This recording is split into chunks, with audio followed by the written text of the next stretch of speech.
Bonjour, bienvenue. Ceci est un hors-série que nous vous proposons avec les technos, que sont Xavier et Sébastien. On va vous parler d'un ordinateur.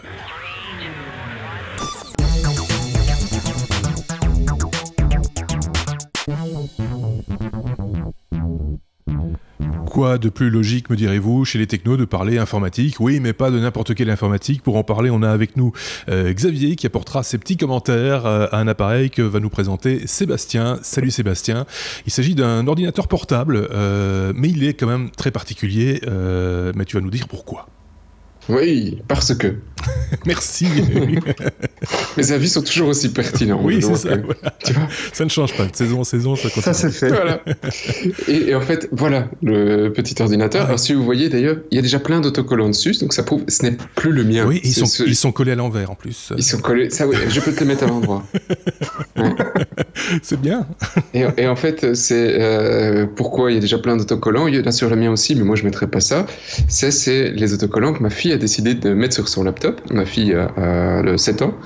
Je ne vais pas vous faire toute l'histoire de ma famille ici, hein. On va plutôt rester sur le portable, mais comme vous allez comprendre pourquoi j'en viens à elle. Et donc ce truc, en fait, si vous voyez, on a plein de petits ports classiques, hein, donc c'est bon, on a de l'USB, on a de l'HDMI, on a de l'HDMI jusqu'à et une carte micro SD. Ouais, pas mal. Donc c'est sympa. Et en fait, ce laptop, qui est pas extrêmement lourd, c'est un 14 pouces, qui est pas extrêmement puissant, c'est juste un quad-core, un Giga 2, donc voilà, c'est pas une bête de course.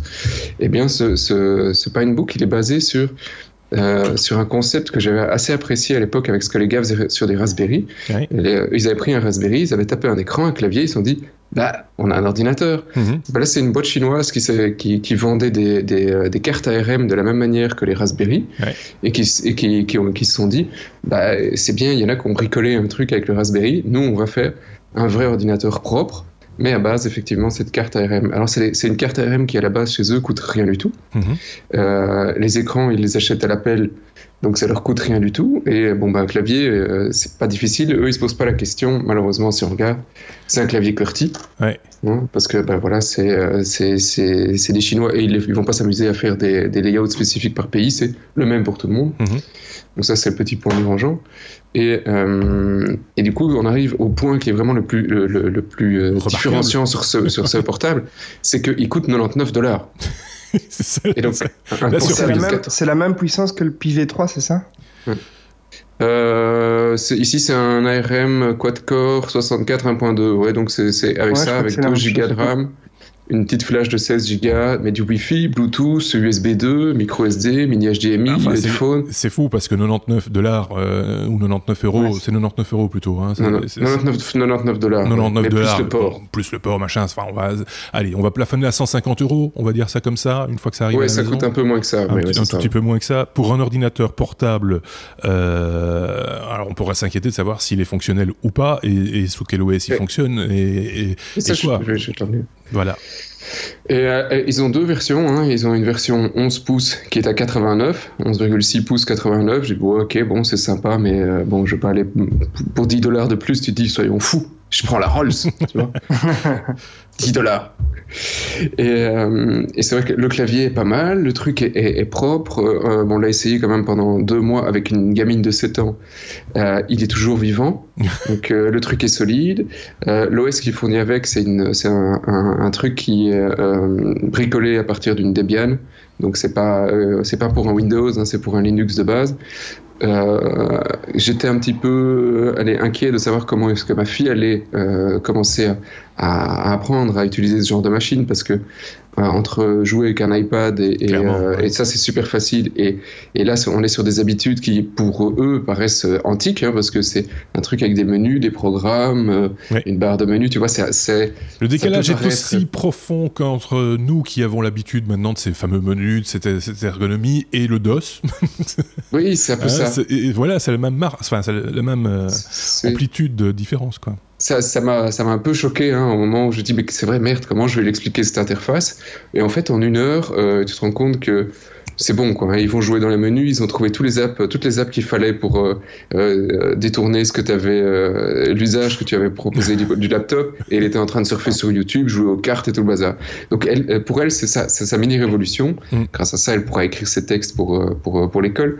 Et pour $99, je trouve que pour son premier laptop, si elle le laisse tomber, ma foi, je serais fâché, mais je pourrais lui en racheter un autre. Tu vois, si tu achètes un vrai laptop, c'est un gosse, je me dis, bah non, je vais attendre quand même encore qu'elle ait 15-16 ans et elle aura un vrai beau laptop. Et là, c'est devenu inconsommable.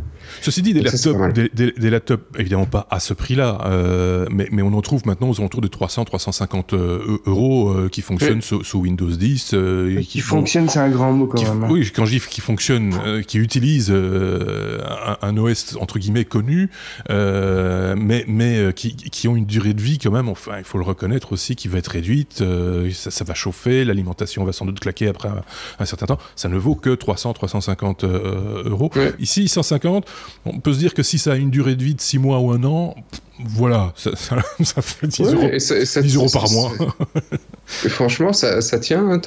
Tu vois bien que l'alimentation, c'est un peu cheap, que la batterie, enfin, ils ont réduit sur pas mal de points. Donc tu le vois, mais ça reste totalement utilisable, c'est stable.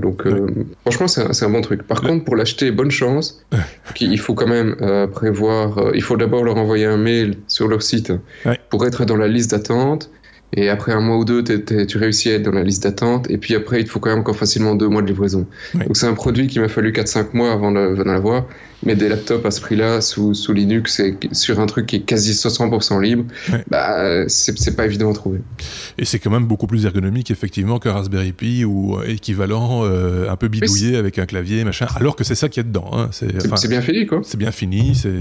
Voilà. Il y a une webcam aussi, non ? Il y a une webcam, c'est du 0,3 mégapixels, mais ça marche. 0,3 mégapixels. À 640 480. Oui, c'est ça, quoi. Ça permet. Bah, c'est vrai que c'est presque idéal pour des gamins, finalement, hein, entre 8 et 12 ans, quelque chose comme ça. Je sais pas ce que tu en penses, Xavier. Écoute, je suis en train d'hésiter fortement à en commander un pour mon fils, hein, pour sa première. Vu qu'on a eu cette discussion, mais que les auditeurs ne le savent pas, on a eu cette discussion parce qu'on a des enfants de plus ou moins le même âge, hein, Xavier. Et donc, moi, je considère qu'en tant que dev, c'est mon devoir de leur apprendre le développement. Hein, donc, je vais pas leur apprendre à programmer en C à 7 ans. Hein, faut pas être, je suis pas maso non plus.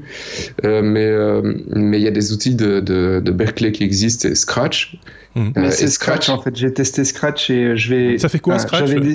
Donc j'ai décidé de mettre un Raspberry Pi pour mon fils et d'installer une Debian suite à la discussion que j'ai eue avec Seb et de lui installer Scratch. Alors Scratch, c'est quoi? C'est une application qui a été développée par le MIT qui permet d'apprendre aux enfants à programmer.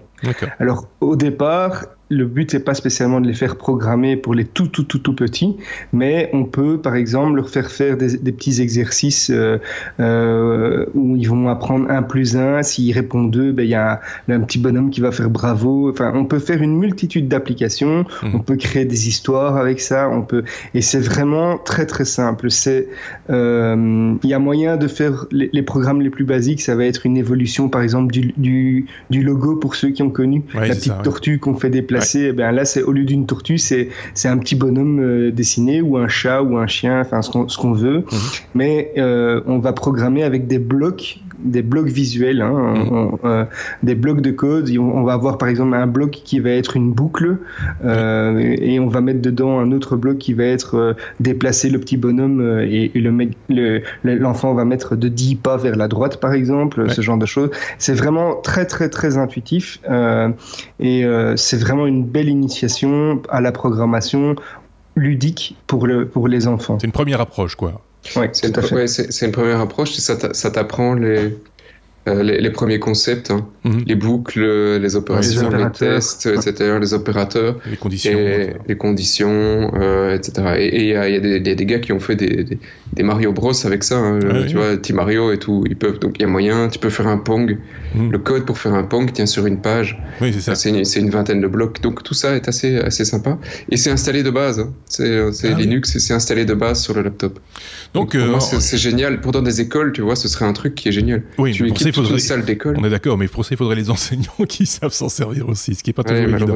C'est toujours un petit peu problématique. Parce que ça aussi, on pourrait parce que là, on digresse un petit peu par rapport au Pinebook que tu nous présentes, mais c'est vrai que dans les écoles, bien souvent, les ordinateurs ou ce qui est montré, ça dépend surtout de l'enseignant, de ses affinités personnelles. Et donc, de temps en temps, ça trompe un petit peu le jeu aussi. Oui. On pourrait faire un hors-série sur Scratch, Seb et moi, on va essayer de faire ça. Eh ben voilà, donc c'est noté, Xavier. Je sais pas si on a tout dit sur Pinebook, Sébastien. Oui. Oui, je veux juste, voilà, pour ceux qui sont super intéressés, allez sur le site, c'est pine64.org, on vous remettra le lien. Faites attention, donc je l'avais dit en début de vidéo, ce n'est pas un clavier AZERTY, c'est un clavier QWERTY, donc il faut vous habituer à ça. Les enfants n'ont pas de problème, ils changent d'une langue à l'autre sur un clavier, ils s'en foutent complètement. Donc ça, ils ont une rapidité d'adaptation. Nous, si on n'a pas l'habitude de passer de l'un à l'autre, c'est vrai que ça peut être un peu plus compliqué. On sait vraiment pas le modifier, le clavier, déplacer les touches ou. Il existe des kits de stickers qu'on peut. Il me semble. Acheter. Donc ça doit pas coûter très très cher en plus, donc il y a peut-être moyen de le convertir en AZERTY moyennant un peu de chipotage, quoi, en fait. Parce que là, sur ce genre de machine, on n'a pas peur de chipoter en plus, tu vois. C'est vrai. C'est clair. Donc Pinebook, ça ressemble, le clavier ressemble furieusement à un clavier de MacBook. Oui, le design. Le petit côté design, voilà. Ils sont voilà, le design un peu, tu vois, en triangle. Tu vois, ils ont copié, voilà, ils sont inspirés. Largement, on peut le dire. Mais enfin, en même temps, c'est mieux de s'inspirer des meilleurs. Hein. Bon, Xavier voulu dire un truc. Oui, non, je regardais au niveau de l'espace de stockage, c'est quoi? Ça reste une SD? C'est 16 gigas. 16 gigas 16 gigas, ouais. Oui. Mais c'est bien assez pour Scratch. Hein. Bah oui, pour beaucoup de choses d'ailleurs. Il s'en fout. Allez, je vais demander un truc. La première chose que me demandait Fifi, c'est comment elle faisait pour accéder aux vidéos. Donc en fait, ils veulent un accès web. Donc, au final, t'as pas besoin de beaucoup de stockage. Non, c'est clair. Bon, ben voilà, on a fait le tour de ce Pinebook, dont c'est la seule référence en fait, hein, Pinebook. C'est ça, Pinebook. Point à la ligne. Ok. C'est le prix d'un écran, quoi. C'est le prix d'un écran. C'est un peu le prix de beaucoup de choses. Oui, non mais dire. Voilà. Oui. Ça y est, il va acheter. Là, il hésite. Hein. On sent le Xavier hésitant. Attention, il y a quand même 4 mois ou 5 mois de délai avant de l'obtenir. Hein. Anticipe qu'il l'ait avant sa majorité. Tu vois ce que je veux dire. Merci en tout cas à Xavier. Merci évidemment à Sébastien de nous avoir apporté ce petit quelque chose qui fait beaucoup. Merci de nous avoir écoutés. On se retrouve très prochainement. À bientôt. Au revoir.